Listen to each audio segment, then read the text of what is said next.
сожалению, дорогие братья, товарищи, мы не можем не отметить, что,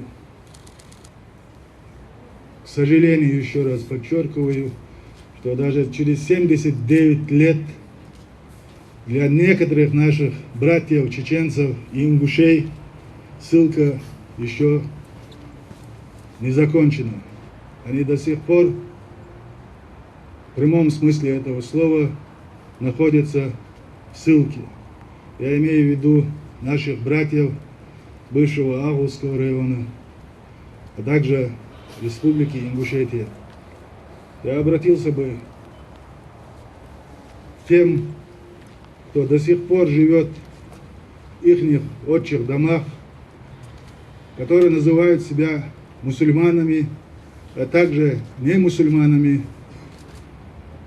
Побойтесь Всевышнего, побойтесь Бога.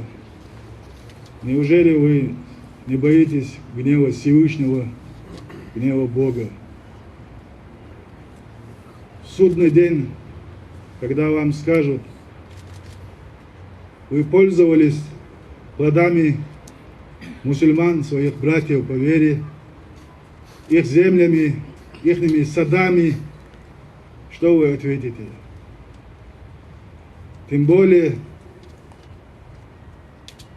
наши братья, чеченцы, ингуши, требуют исполнения закона о реабилитации репрессированных народов, которое принято уже в апреле, будет 33 года, в 91 году, в апреле месяце. Они требуют исполнения закона конституционных прав граждан Российской Федерации как полноправные граждане нашей страны.